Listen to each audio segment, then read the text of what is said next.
الحق ليظهره على الدين كله وكفى بالله شهيدا. أشهد أن لا إله إلا الله وحده لا شريك له وأشهد أن محمدا عبده ورسوله لا نبي بعده. قال الله تعالى في القرآن العزيز: أعوذ بالله من الشيطان الرجيم. بسم الله الرحمن الرحيم. سبحان الذي أسرى بعبده ليلا. سبحان الذي أسرى بعبده ليلا من المسجد الحرام إلى المسجد الأقصى الذي باركنا حوله لنريه من آياتنا إنه هو السميع البصير. Al-ayah. Sadaqallahul azim.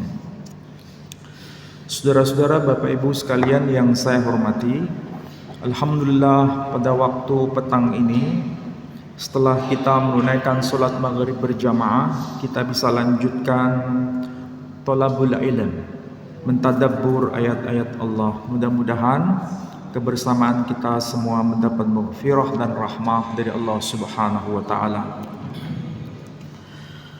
Bapak Ibu sekalian, sebelum saya uraikan pembahasan kita pada petang ini, saya ingin memberikan pengantar kepada Bapak Ibu semua bahwa Al-Qur'anul Karim sebagai kitab suci yang paling akhir yang Allah sampaikan kepada umat manusia bukanlah sesuatu yang sifatnya asing bagi siapapun. Semua umat manusia pasti mengenal agama. Al-Quran datang untuk menyempurnakan itu.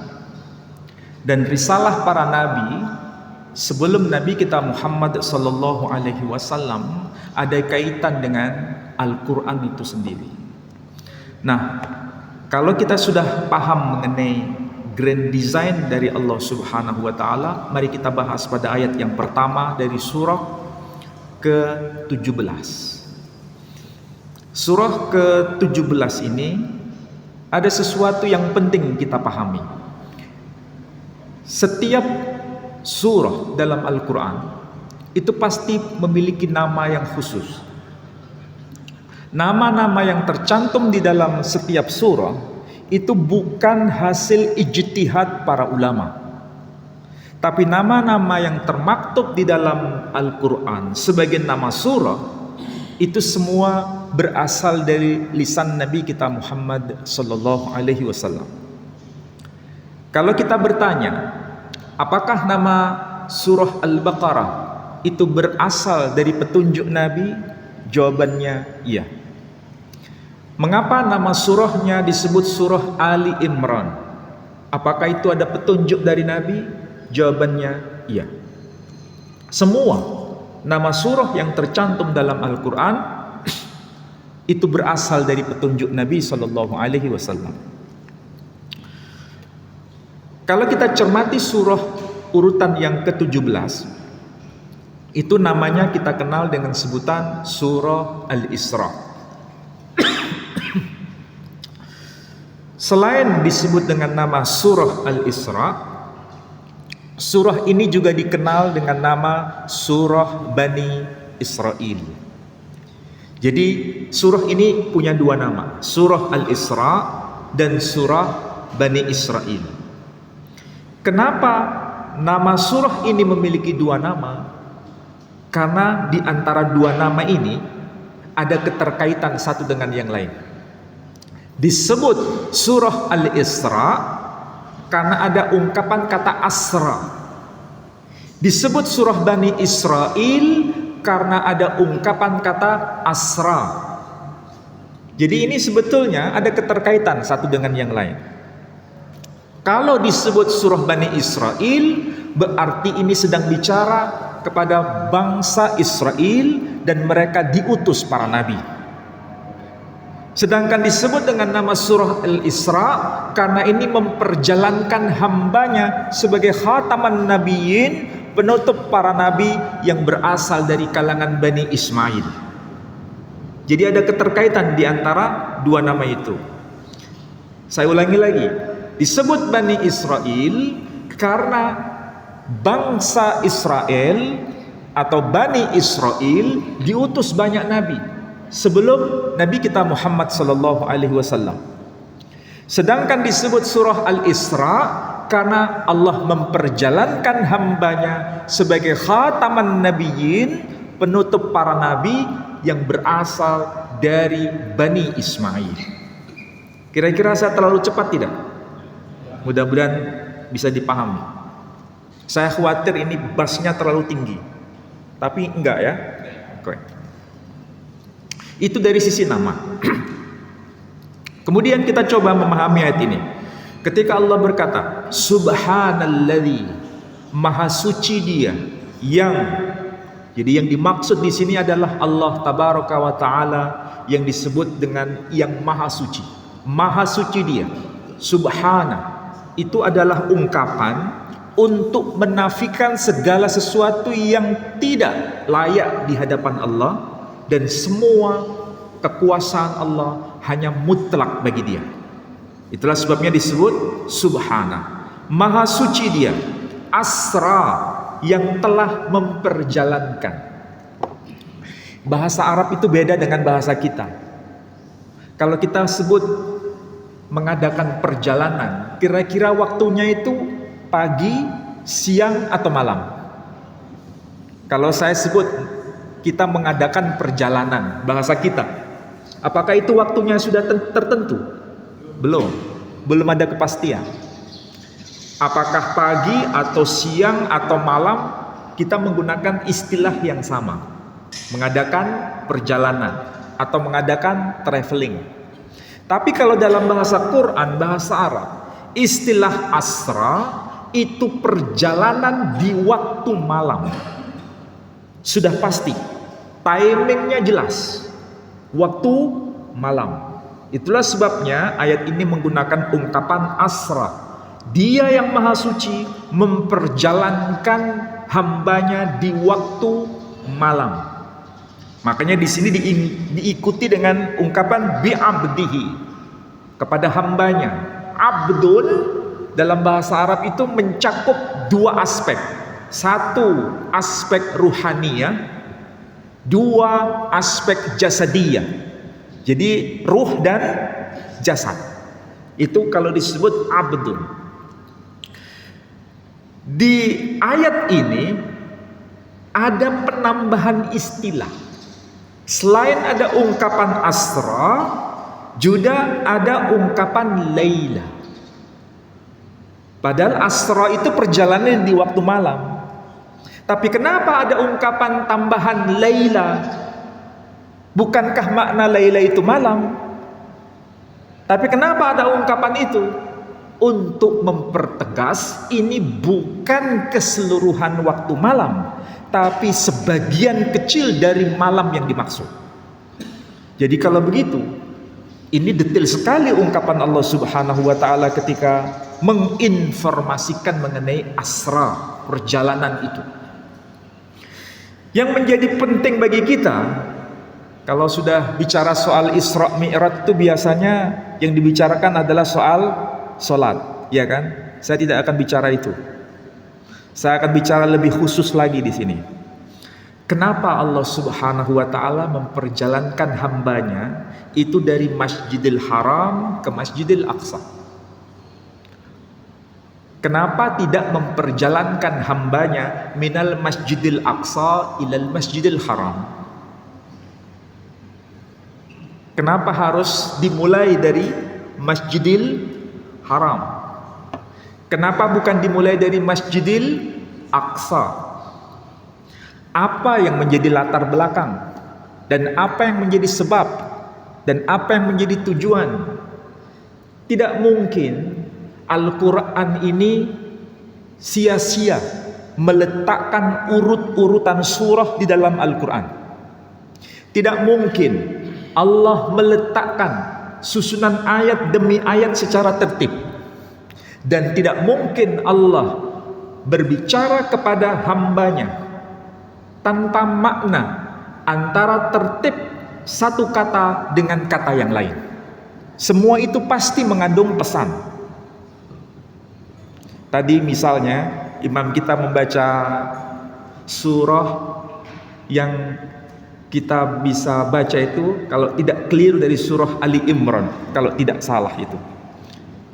Inna mathala Isa indallahi kamathali Adam khalaqahu min turab thumma qala lahu kun fayakun. Di situ digunakan dua kata, tapi dua kata itu seandainya dihilangkan satu tidak mengurangi makna. Misalnya, kenapa Allah tidak berkata inna mathala Isa indallahi ka Adam khalaqahu min turab thumma qala lahu kun fayakun. Kata masal dihilangkan satu, tidak mengurangi makna sebetulnya. Tapi kenapa Allah meletakkan satu kata dua kali? Karena Allah ingin sengaja mau menjaga keseimbangan. Saya kasih bocoran di ayat itu, inna mathala Isa indallahi kamathali Adam khalaqahu min turab thumma qala lahu kun fayakun. Itu kalau dihitung katanya 7 kata sebelum khalaqahu dan 7 kata setelah khalaqahu. Hitung sendiri, jangan terlalu tegang. Lihat Quran, tapi saya lihat di sini karena sudah hafidz semua, jadi nggak pegang Quran. Lihat itu nanti ya, periksa di Quran. Saya tidak fokus ke sana, nanti suatu saat. Saya hanya fokus di sini. Minal Masjidil Haram ilal Masjidil Aqsa. Kenapa tidak dibalik? Karena di sini mengandung pesan. Pesannya apa? Al Masjidil Haram, tidak ada para ulama yang berselisih faham mengenai ayat ini. Mulai dari tafsir zaman klasik sampai tafsir zaman modern, itu semua sepakat satu suara bahwa yang dimaksud Masjidil Haram itu adalah masjid yang ada di Makkah. Tidak ada perselisihan. Jadi Masjidil Haram itu adanya di Makkah. Dan kalau disebut Makkah, itu konteksnya selalu kita hafal surahnya, bagian surah ke-30. Surahnya pasti sering kita hafal itu. Cuma kadang-kadang kita ini nggak ngeh. Apa itu surahnya? Bismillahirrahmanirrahim. Wattini wazzaitun. Kemudian waturisinin wahadal baladil amin.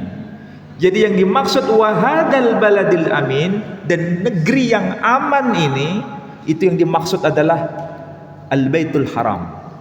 Disitulah ada kota Makkah. Jadi di situ ada rumah Allah, di situ ada keamanan, di situ ada Baitullah. Allah merancang di situ sebagai baladan aminah. Kalau begitu, antara rumah Allah dengan kawasan yang penuh kedamaian itu adalah grand design. Dan siapa yang membangun itu? Abul Anbiya. Siapa Abul Anbiya? Ibrahim. Nah, saya kasih bocoran. Pertanyaannya, apakah Ibrahim alaihissalam itu hanya milik kita?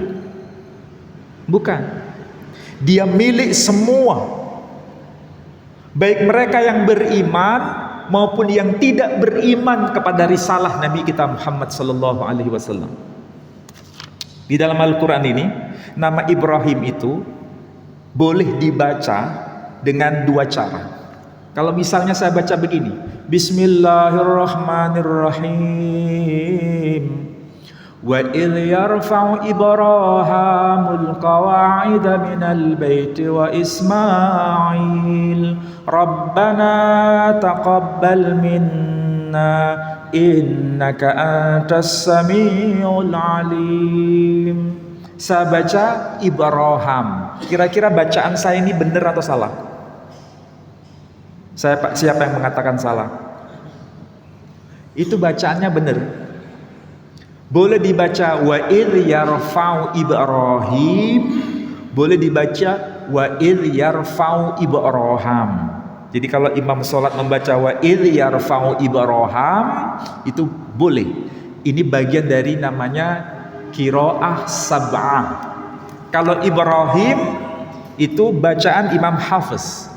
Tapi kalau dibaca Ibrahim, bacaan Imam Syu'bah. Dua-duanya benar. Ini pelajaran bagi kita, jangan ekstrim. Jangan menyalahkan kalau kita tidak tahu ilmunya. Allah sudah memberikan semacam toleransi. Menurut Quran sendiri boleh dibaca Ibrahim, boleh dibaca Ibrahim. Tidak perlu gegeran. Itu pelajaran berharga dalam Quran. Nah, Ibrahim atau Ibrahim ada termaktub dalam Quran kita. Tetapi ingat, sang tokoh ini namanya juga tertulis di dalam kitab saudara kita non-muslim. Siapakah mereka? Katolik, Protestan, Ortodok, Yahudi, semua mengenal sang tokoh ini, tetapi bukan dikenal dengan nama Ibrahim, bukan dikenal dengan nama Ibrahim, tapi dikenal dengan nama Avraham.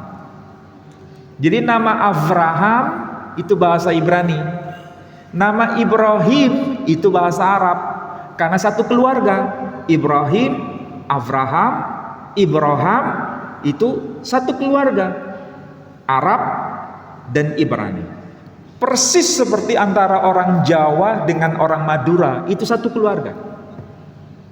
Orang Madura kalau menyebut pintu, orang Jawa ya, kalau menyebut pintu apa? Lawang. Orang Madura menyebutnya labeng. Bendanya sama, yang satu disebut lawang, yang satu disebut labeng. Orang Jawa kalau menyebut waktu ini jam pitu, waktu nih kalau bahasa Jawa. Orang Madura tidak bisa mengatakan waktu nih, bektona. Jadi huruf W bergeser menjadi huruf B. Bawang, orang Jawa mengatakan bawang. Orang Madura mengatakan bebeng. Betul enggak? Berarti antara orang Jawa dengan Madura itu satu keluarga. Sama seperti Bani Israel dengan Bani Ismail, itu satu keluarga. Nenek moyangnya sama, maka bahasanya mirip. Kalau bahasa kita, bahasa Arab itu Ibrahim dan Ibrahim. Mereka menyebutnya Abraham. Sekaligus disebutnya dengan nama Abram. Disinilah ada keterkaitan Ibrahim, Ibrahim, Avraham, dan Abram. Ada satu lagi agama yang mengenal tokoh ini, yakni agama Hindu. Agama Hindu mengenal bukan dengan nama Ibrahim, ataupun Ibrahim, ataupun Abraham, ataupun Abram, tapi mereka mengenal dengan nama Abhiram. Saya punya kitabnya, namanya kitab Bhaviswa Purana. Kitab Hindu itu kan banyak, ada Rigveda, Yajurveda, Samaveda, Atharvaveda. Ada Bhaviswa Purana, ada Srimad Bhagavatam Purana, Brahmanda Purana, dan lain sebagainya. Ini menjadi bukti bahwa tokoh ini dikenal oleh semua. Siapa yang semua yang dimaksud? Semua yang mengaku sebagai orang yang beragama pasti mengenal tokoh ini. Kalau begitu ini tokoh kunci kan? Ini tokoh kunci. Makanya Allah memperjalankan hambanya dipakai sebagai simbol Baitul Haram karena ini bicara mengenai tokoh siapa yang mendirikan kota ini.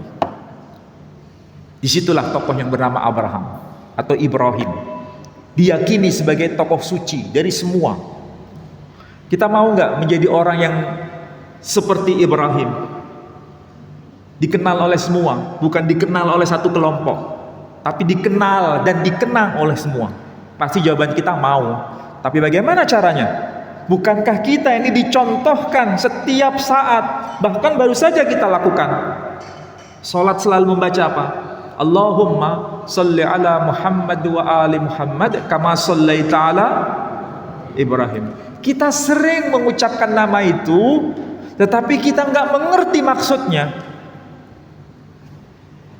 Kita menyebut nama itu bukan sekedar mengucapkan nama itu karena perintah Nabi, tetapi kita diperintahkan menyebut nama itu supaya kita mengambil pelajaran betapa penting tokoh ini untuk kita fotokopi dalam kehidupan kita. Itu yang seharusnya. Makanya perjalanan Isra itu dimulai dari Masjidil Haram, wilayah yang penuh damai, yang disebut Wattini wazzaitun wa turi sinin wa hadal baladil amin. Itu kuncinya. Kemudian baru setelah itu menuju kawasan yang disebut Masjidil Aqsa. Secara harfiah Masjidil Aqsa itu masjid yang jauh. Masjid yang jauh. Itu secara bahasa. Tetapi kita mengenal dan para ulama menjelaskan dalam kitab tafsir, Masjidil Aqsa itu letaknya di Palestina. Sampai hari ini lokasinya masih terjaga. Itulah yang disebut Masjidil Aqsa. Pertanyaannya, di situ ada Baitullah juga, yang disebut, kita menyebutnya dengan sebutan Baitul Maqdis kalau bahasa Arabnya. Saudara kita non muslim menyebutnya dengan sebutan bukan Baitul Maqdis, tapi Bait Hamikdash. Nah, coba antara Baitul Maqdis dengan Bait Hamikdash bunyinya mirip enggak? Mirip karena satu keluarga. Bait Hamikdash, Bait Al-Maqdis, mirip. Yang satu bahasa Arab, yang satu bahasa Ibrani. Siapa yang mendirikan dan siapa yang diperintahkan untuk membangun itu Baitul Maqdis yang di sono? Kalau yang di Mekah Nabi Ibrahim. Kalau yang di Baitul Maqdis siapa yang diperintahkan? Sulaiman. Nabi Sulaiman. Jadi yang diperintahkan itu adalah Nabi Sulaiman. Baitul Maqdis itu letaknya di kota mana? Baitul Maqdis sekarang ini letaknya di kota mana?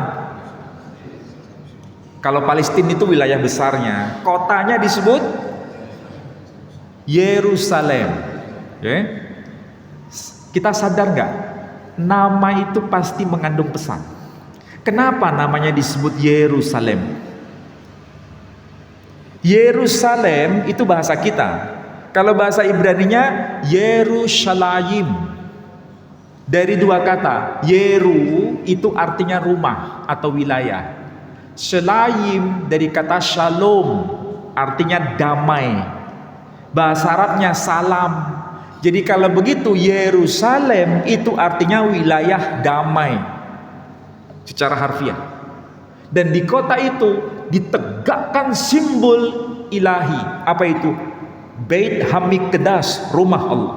Di mana ada rumah Allah, di situ ada damai. Siapa yang diperintahkan? Nabi Sulaiman. Apa makna nama Sulaiman? Sulaiman itu bahasa Arabnya. Bahasa Ibraninya Shlomo. Shlomo dari kata salom. Artinya apa? Salam. Jadi sekarang kita baru paham. Ternyata nama kota itu kota damai. Yang diperintahkan membangun rumah suci di kawasan itu adalah Raja Damai, Nabi Sulaiman. Inilah yang disebut dengan grand design yang ada di muka bumi. Tapi yang di muka bumi ini hanya miniatur sebetulnya. Ibaratnya KW1. Orinya di mana? Orinya di sono. Dan Quran mengajarkan itu apa? Lahum darus salam inda rabbihim. Bagi mereka orang yang salih, ada surga bagi mereka yang disebut surga Darussalam. Itulah tempat yang dihuni oleh orang-orang yang saleh nanti. Jadi itulah yang ori, Darussalam. Dan apa makna Darussalam? Dar itu rumah, salam damai, rumah damai. Jadi di sana, di surga yang disebut Darussalam, tidak ada yang namanya caci maki. Tidak ada yang namanya di sana pertengkaran, percekcokan.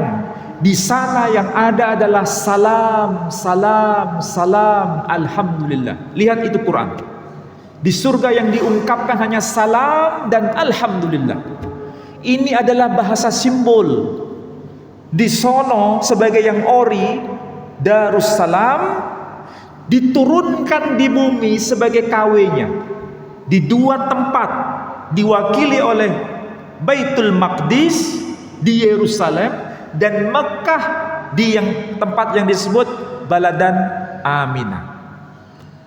Ini grand design. Makanya kadang-kadang kita ini kalau umroh atau haji, kenapa sering kita bertanya, boleh nggak di sana itu membunuh binatang? Jawabannya boleh nggak? Tidak boleh. Boleh nggak melakukan pertengkaran di sana? Tidak boleh. Boleh nggak melakukan percekcokan di sana? Tidak boleh. Itu hukum syariatnya, fikihnya. Tapi pernahkah kita bertanya kenapa ada aturan-aturan begitu? Apa tujuannya? Karena memang Allah ingin menciptakan itu sebagai bentuk simbol.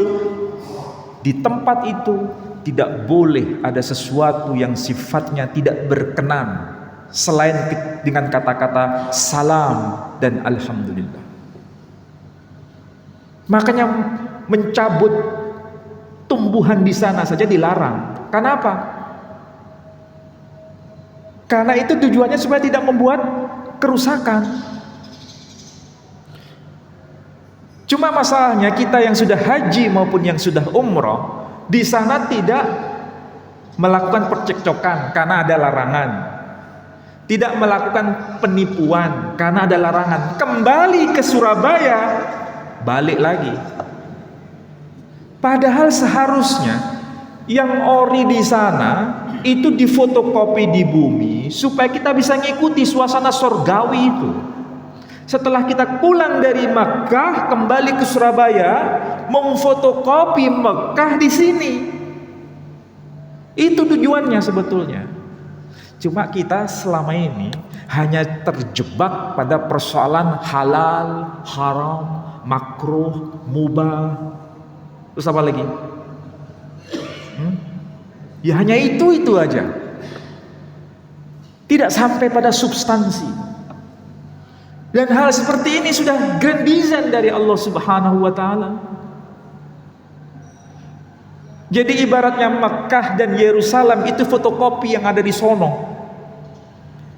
Apa yang ada di Yerusalem dan di Mekah harus difotokopi dimanapun kita berada. Itu tujuannya. Makanya kadang-kadang kalau kita ini diskusi, saya kan sering terlibat pada diskusi lintas agama. Ketika saya bicara, apakah ini hanya ada di dalam Quran? Saya jawab tidak.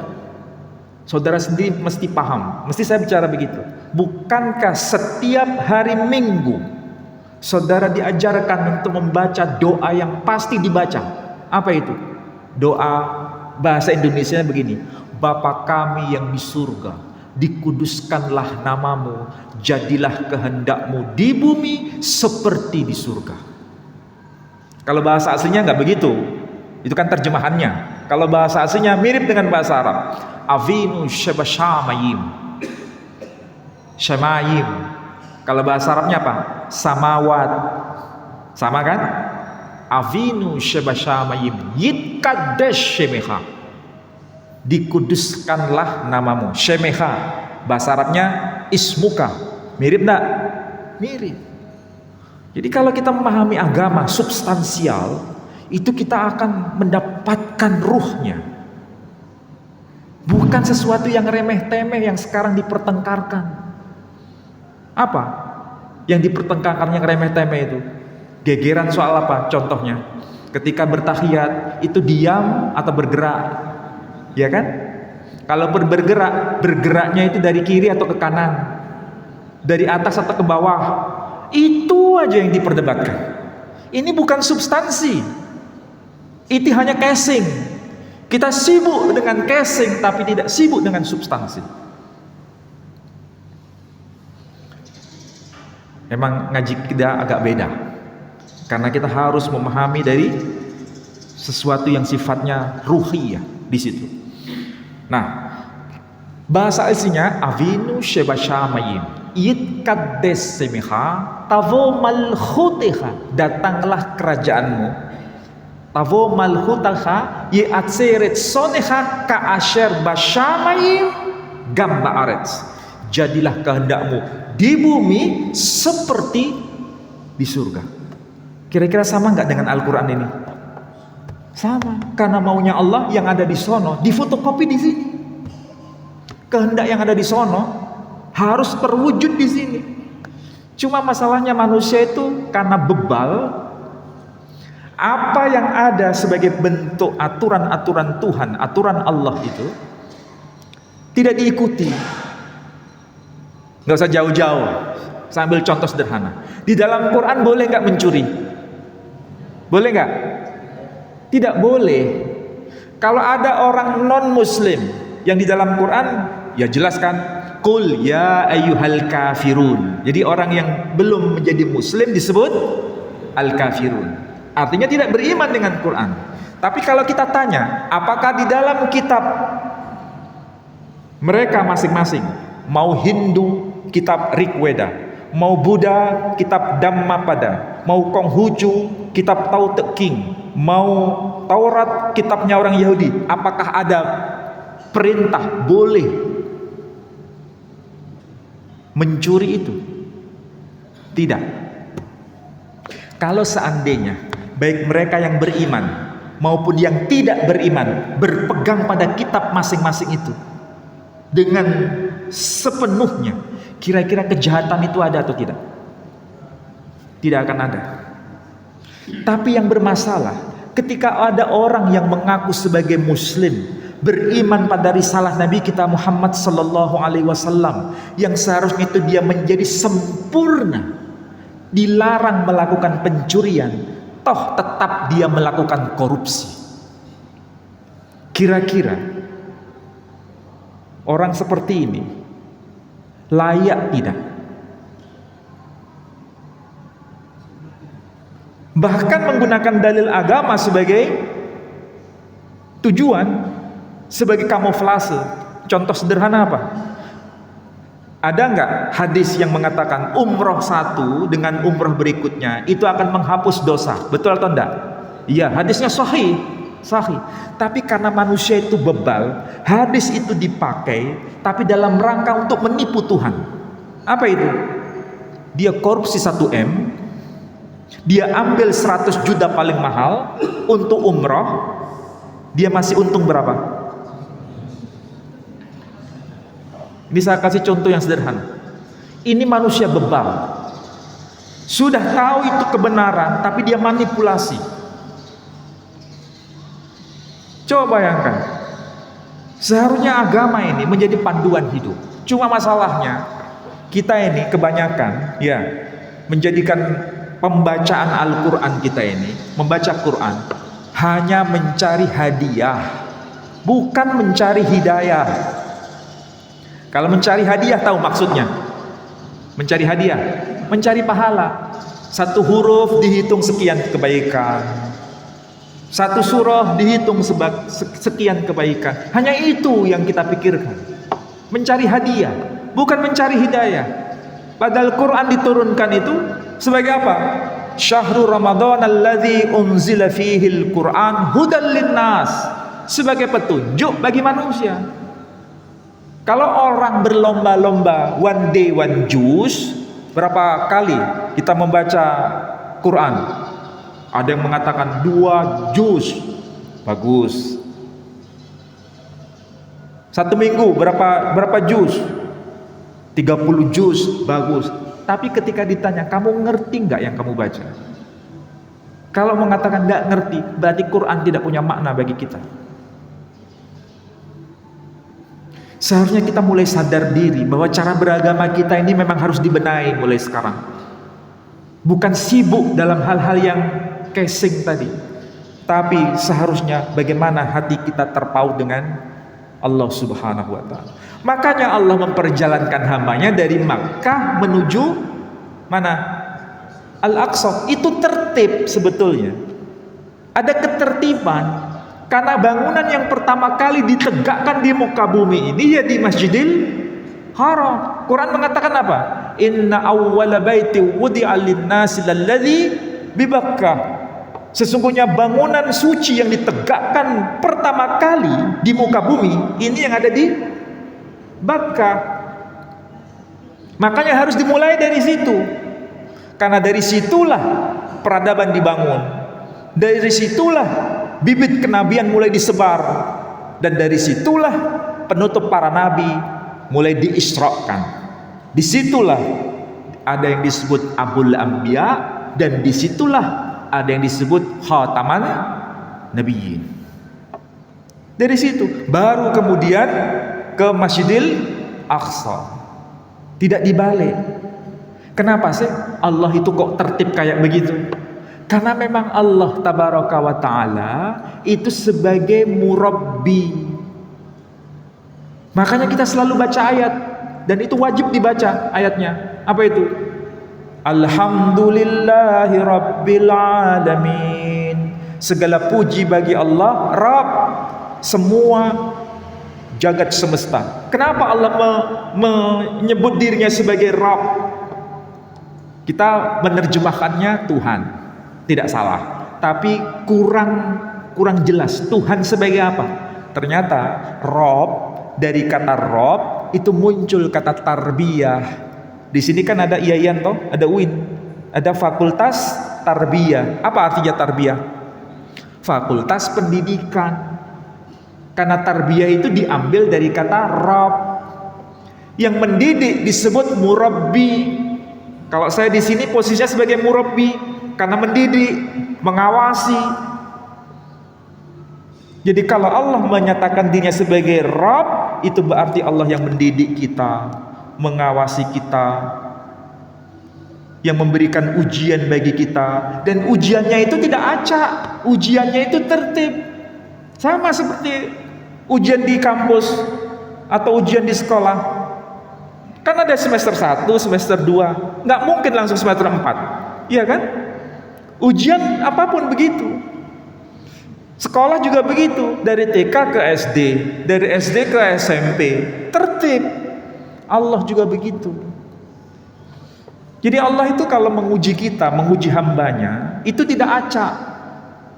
Ada ketertiban. Dikasih ujian pertama, lulus, naik tingkat lagi.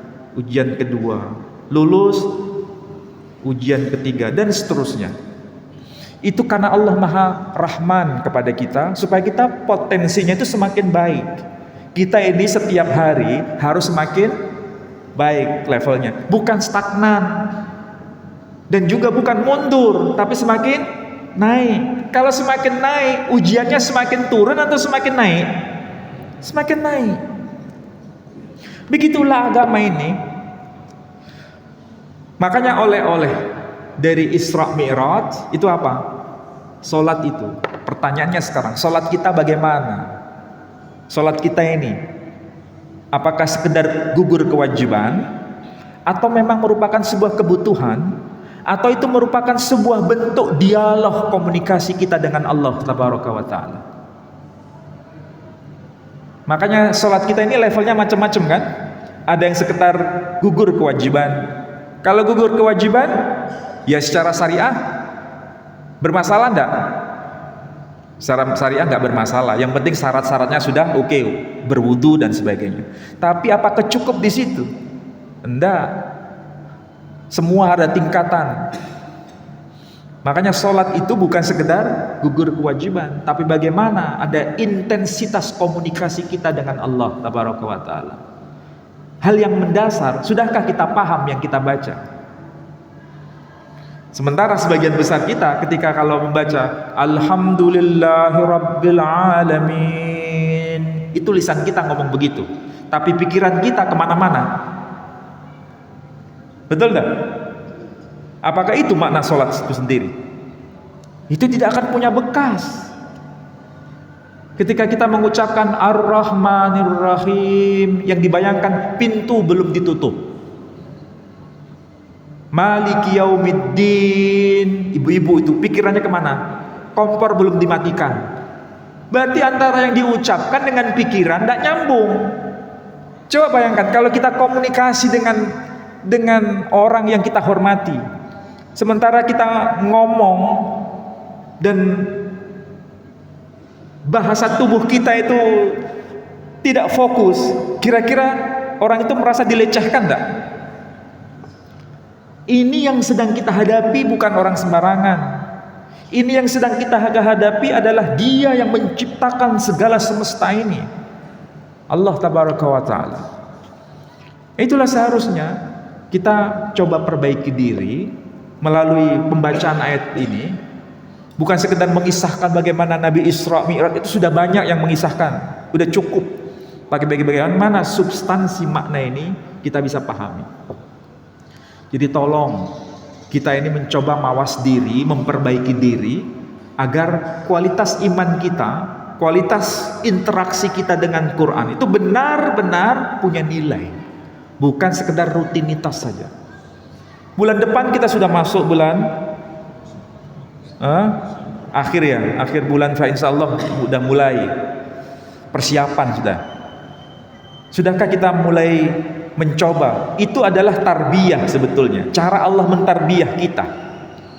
Sekali lagi, mentarbiyah itu berarti ada proses, sesuatu yang sifatnya bertahap, bukan to the point, tapi proses. Makanya kalau kita mengambil pelajaran berharga itu, kualitas kita menjadi bagus. Contoh sederhana, kalau di bulan Ramadan jam 5 sore, kalau saya minum, kira-kira saya layak atau tidak minum? Jawaban kita kebanyakan apa? Batal, ya kan? Hanya sekedar itu, oh batal sudah. Pikiran kita hanya fokus pada soal hukum. Padahal yang dipikirkan seharusnya bukan sekedar itu. Ketika kita mau menyentuh yang halal ini halal, bukan haram. Ketika kita mau menyentuh, belum waktunya. Yang kita pikirkan adalah, apakah Allah mengawasi saya? Apakah Allah senang dengan tindakan saya? Itu yang seharusnya dipikirkan. Bukan karena takut dilihat oleh manusia, bukan karena takut dinilai oleh manusia, tapi bagaimana kita merasa dalam pengawasan Allah. Coba bayangkan, kalau spirit puasa itu kita terapkan dalam setiap pribadi kita yang menjadi manusia, kira-kira kejahatan itu ada atau tidak? Nihil. Jadi kalau ada orang puasa tapi masih korupsi, ada orang puasa tapi zalim, ada orang puasa tapi masih menyinggung perasaan orang, berarti puasanya itu mabrur atau gagal. Kita sendiri harus paham itu. Makanya memang mengaji itu penting, karena memang mengaji itu bukan sekedar membaca, tapi memahami. Dan kalau sudah memahami, melakukan. Dan kalau sudah melakukan, mengajarkan. Terus begitu siklusnya. Jadi sekali lagi, ini adalah grand design dari Allah. Namanya grand design, itu berarti apa yang ada di alam malakut, yang situasinya kayak begitu, harus terwujud di muka bumi dan ada miniaturnya. Kita diperintahkan di Masjidil Haram. Orang Yahudi sampai sekarang itu di Beit Hamikdash, di tembok ratapan itu, sampai sekarang. Tapi karena manusia itu bebal, grand design itu tidak punya makna. Kenapa? Masih cekcok terus, masih terjadi pertengkaran terus, masih terjadi sengketa terus. Wallahu alam kapan itu berselesai. Tapi menunggu pada momen yang tepat. Mudah-mudahan yang saya sampaikan ini bermanfaat bagi Bapak Ibu sekalian. Kalau ada yang mau tanya, silakan. Ada? Jadi yang disebut Masjidil Aqsa itu sebetulnya kompleks besar ini. Kompleks besar. Kalau yang sekarang kita lihat, yang di tengah yang ada kubah emas itu ada yang disebut Bait Hasti. Arti harfiahnya pondasi, batu pondasi, tempat meletakkan tabut arah kiblat Nabi Musa waktu itu. Ya, yang ada di tengah. Makanya kalau ke Masjidil Aqsa kan di situ ada kayak batu besar. Di situ dulu Nabi menginjakkan kaki, baru kemudian naik ke Sidratul Muntaha. Itu arah kiblat dulu. Orang Yahudi sampai sekarang kalau sembahyang, kalau sholat, ya menghadap ke situ. Cuma tidak berani masuk ke situ karena ini dianggap paling suci wilayah itu. Maka dia berada di luar tembok, tapi arah wajahnya menghadap ke situ. Paham? Jadi yang dimaksud Baitul Maqdis atau Bait Hamikdas itu kompleks keseluruhan. Ada dua bangunan sebetulnya yang menjadi tempat sakral. Yang pertama yang di bagian tengah yang ada warna emas itu adalah tempat pijakan Nabi ketika Mi'raj. Dan di tempat itu dulu diletakkan namanya tabut. Tabut itu arah sembahyang orang-orang Yahudi sampai hari ini, cuma sudah hilang. Tapi meskipun hilang, tetap arah sembahyang masih tetap di situ mereka. Dan di tempat itu juga dulu Nabi Yakub melihat bagaimana para malaikat naik turun dari atas ke bawah ke lokasi itu. Itu dalam tradisi Yahudi, ya. Ini bukan tradisi Islam, tapi tradisi Yahudi. Artinya tempat itu sama-sama dianggap sakral baik oleh Muslim maupun pihak Yahudi. Makanya sampai sekarang itu menjadi tempat yang sangat istimewa. Sedangkan yang di sebelah pojok yang agak ke perak-perakan itu kubahnya, itu namanya disebut Masjidil Aqsa. Namanya, tapi sebetulnya kompleksnya ini semua. Hanya nama itu diabadikan di situ. Ini yang bangun siapa? Dulu masjid itu kecil, yang bangun adalah Sayyidina Umar ibn Khattab yang bangun. Tapi tetap di lokasi itu. Jadi sebetulnya itu lokasi yang luas. Nah, orang Yahudi hanya sembahyang menghadap ke sini, tapi dari sini, dari balik tembok, tidak bisa masuk ke sini. Dan di tempat ini juga ada tempat yang namanya meletakkan buruknya Nabi sebelum Mi'raj. Di sini ada tandanya, tanda tempat mengikatkan buruk itu ada di sini. Yang umrah pernah nggak sampai ke situ? Yang umrah plus Yerusalem ada sampai ke lokasi ini? Kalau masuk ke lokasi sini, jangankan di dalam, masuk ke lokasi di sini, itu ada aturan Yahudi di situ. Bagi perempuan wajib menggunakan penutup kepala. Kalau tidak, itu sama dengan menajiskan tempat suci. Jadi orang Yahudi itu perempuan sama dengan kita, harus pakai penutup kepala. Jilbab lah kalau bahasa kita. Itu sebetulnya syariat universal cuma. Yang Nasrani juga begitu kan? Cuma hanya suster saja yang masyarakat umum tidak menggunakan. Jadi yang dimaksud lokasi luas. Saya kira demikian, mudah-mudahan. Pertanyaan bagus. Kira-kira jawabannya apa? Nanti kita baru paham. Allah itu maha suci. Tempat yang dibangun suci. Tapi karena tempat itu sudah dikotori dengan berhala, maka Allah belum izinkan di situ. Di situ masih ada 365 berhala, baik di luar Ka'bah maupun yang ada di dalam Ka'bah. Maka Allah belum izinkan itu. Sampai pada akhirnya baru kemudian menghadapkan ke arah Masjidil Haram. Jadi awalnya Baitullah yang ada di Makkah itu suci, tidak ada berhala. Tapi karena dikotori oleh tangan-tangan manusia, maka tercemar. Yang masih betul-betul terjaga itu di Masjidil Aqsa.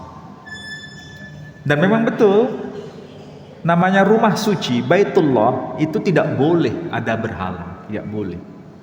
Jadi itu sama dengan penodaan terhadap rumah Allah, dilarang. Maka ketika Nabi menjadi Nabi di era awal, itu kalau sholat ya perintahnya menghadap ke Masjidil Aqsa. Tapi sekaligus itu ada pesan sebetulnya, bahwa risalah Nabi kita itu bukan risalah yang baru, tapi risalah lanjutan dari para Nabi sebelumnya. Yang orang Yahudi paham itu. Oh iya, berarti menghadap ke Masjidil Aqsa, berarti ini masih satu mata rantai. Tapi ketika berubah ke Masjidil Haram, mereka langsung sebagian menolaknya.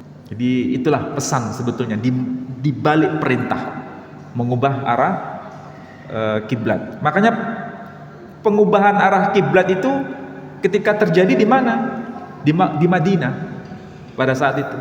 Bayangkan ya, di Madinah itu, ini kan Mekah di sini, Madinah itu di tengah sini, ini kan selatan ya. Madinah di sini, Yerusalem kan di utara. Jadi waktu itu menghadap ke utara. Ketika ada perintah menghadap ke Masjidil Haram, berarti langsung balik berapa derajat ini? Dari utara ke selatan. Itu yang terjadi ya. Dan makanya kalau yang sempat sholat di Masjid Qiblatain, itu kan ada 2 kiblat tuh. Kalau di Indonesia kan begini, inilah kiblat umat Islam yang pertama, itu menghadap ke utara.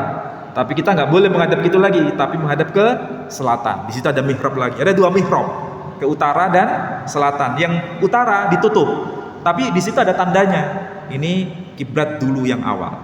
Begitu. Saya kira demikian ya. Saya akhiri dengan doa penutup majelis. Subhanakallahumma wa bihamdika asyhadu an la ilaha illa anta astaghfiruka wa atubu ilaik. Assalamualaikum warahmatullahi wabarakatuh.